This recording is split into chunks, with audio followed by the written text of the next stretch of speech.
Hello friends, welcome back to my HD squad. So நம்ம பார்த்திங்கன்னா இன்றைக்கி ஒரு மிகப்பெரிய நியூஸ் அப்டேட் பற்றி தான் பார்க்க போகிறோம். ஸோ தமிழில் பார்த்தவங்களுக்கே புரிஞ்சிருக்கும். ஸோ தமிழகத்தில் மீண்டும் ஊரடங்கு. ஸோ பார்த்திங்கன்னா 28 வரைக்கும் வந்து எக்ஸ்டெண்ட் பண்ணியிருக்காங்க.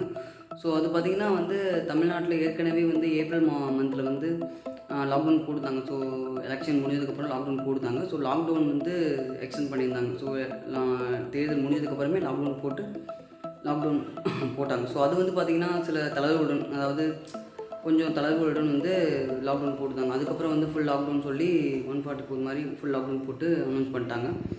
ஸோ அது பார்த்திங்கன்னா எதுக்காக, அது வந்து இப்போ வந்து கொஞ்சம் அந்த ஏற்கனவே இந்த ஊரடங்கு வந்து இப்போ வந்து நீட்டிக்கப்பட்டிருக்கு. ஸோ பார்த்திங்கன்னா அது எதுக்காக வந்து எக்ஸ்டெண்ட் பண்ணியிருக்காங்க அப்படின்னு சொல்லிட்டு பார்த்திங்கன்னா, கொரோனாவோட 3rd வே, அதாவது 3வது அலை வந்து வரப்போகுது அப்படிங்கிற ஒரு மருத்துவ நிபுணர்களோட ஆலோசனைப்படி மு.க.ஸ்டாலின் வந்து நம்மளோட முதலமைச்சர் வந்து எக்ஸ்டெண்ட் பண்ணியிருக்காங்க. ஸோ வந்து பார்த்திங்கன்னா ஏற்கனவே இருக்க லாக்டவுன் வந்து பார்த்திங்கன்னா 21 வரையும் லாக்டவுன் இருந்தது. ஸோ இப்போ வந்து ஒரு 7 days எக்ஸ்டெண்ட் பண்ணி 28 days வந்து அதாவது ஜூன் 28 வரையும் வந்து எக்ஸ்டெண்ட் பண்ணியிருக்காங்க. ஸோ அது வந்து பார்த்திங்கன்னா சில எக்ஸ்டென்ஷன் இருக்குது, அதாவது தளர்வுகளோட வந்து ஊரடங்கு வந்து ரிலீஸ் பண்ணியிருக்காங்க. ஸோ அது என்னென்ன தளர்வுகள் அப்படின்னு பார்க்குறதுனா, ஃபர்ஸ்ட் ஆஃப் ஆல் வந்து ஏற்கனவே இருந்த மாதிரி கடைகள், மளிகை கடை, டீ கடை, ஸோ அதெல்லாம் வந்து பார்த்திங்கன்னா 6 மணிலேருந்து 5 மணி வரையும், அதாவது காலைல 6 மணிலேருந்து சாயந்தரம் 5 மணி வரையும் இயங்கலாம் அப்படின்னு சொல்லியிருந்தது.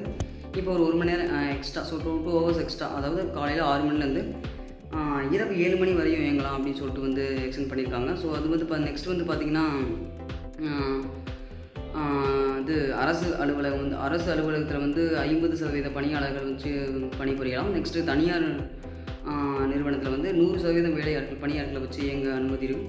கட்டுமான பணிகள், அதாவது கன்ஸ்ட்ரக்ஷன் ஒர்க்ஸ்லாம் வந்து அனுமதி உண்டு. ஸோ எலக்ட்ரானிக்ஸ் பொருட்கள் பழுது பார்க்கும் கடைகள்லாம் வந்து ஓப்பனில் இருக்குது அப்படின்னு சொல்லிட்டு சில தகவல்கள் கொடுத்துருக்காங்க.